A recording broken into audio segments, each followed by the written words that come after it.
আমার আল্লাহ বলেন ওয়ালা তাকুলু, তোমরা বলবে না লিমান ইউকতালু ফি সাবিলিল্লাহি আমওয়াত। হে আমার বান্দারা তোমরা শুনো, যে সমস্ত আমার নেককার বান্দারা, দিনদার বান্দারা, সালেহের বান্দারা, তাদেরকে যখন কবরস্থ করা হয় তোমরা তাদেরকে মৃত্যু বলবে না। সুতরাং বল আহইয়া, তারা সেখানে জীবিত। ওয়ালাকিন লা তাশউরুন, এটা তোমরা বুঝতে পারবে না।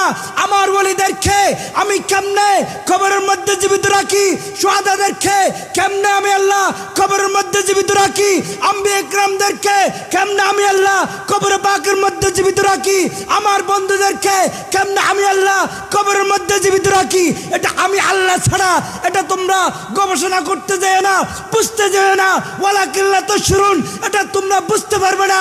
আমার বন্ধুরা, ওলিরা, নবীরা, শুহাদারা, এরা কবরে জীবিত। আমি আল্লাহ তাদেরকে সেই কবরের মধ্যে কিয়ামত পর্যন্ত রিজিকের ব্যবস্থা করে থাকি। জোরে বলেন সুবহানাল্লাহ। ওলিরা কবরে জীবিত। বুঝতে পারতেছেন কথা? এটা কোরআনের কথা, আমার কথা না। এটা কিসের কথা? কোরআনের কথা। আল্লাহর ওলিরা এরা এখান থেকে আমাদেরকে সাহায্য করতে পারে। আমরা আল্লাহর ওলিদের কবর জিয়ারত করতে যাই, মাজার জিয়ারত করতে যাই, ঠিক কিনা? আমরা কি বলি গিয়ে মনসেবালা হুজুর আর গো ফাদা না, এরকম বলি? হুজুর আমি গুনাহগার, নালায়েক, নাসিস, আমার কথা আপনি শুনেন না।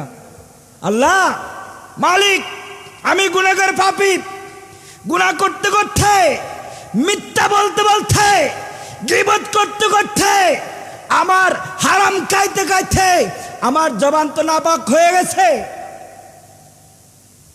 আমি সেই জন্য গৌস ভান্ডারীর কাছে এসেছি, গোলাম রহমান মজভান্ডারের কাছে আমি এসেছি, জেলুক শাহ মজভান্ডার আমি এসেছি, আমি খাজা গরিবে নওয়াজের দরবারে এসেছি। কেন?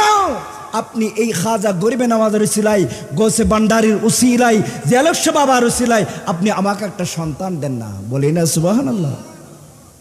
ইয়া আইয়ুহাল্লাযীনা আমানু ইবতাগু ইলাইহিল ওসিলা, তোমরা ওসিলা তালাশ করো। আদ-দুনিয়া বিল ওয়াসাইল লা বিল ফাযাইল। পৃথিবী বিশ্ব হচ্ছে ওসিলার মাধ্যমে, ঠিক কিনা? আল্লাহর ওলিরা জীবিত।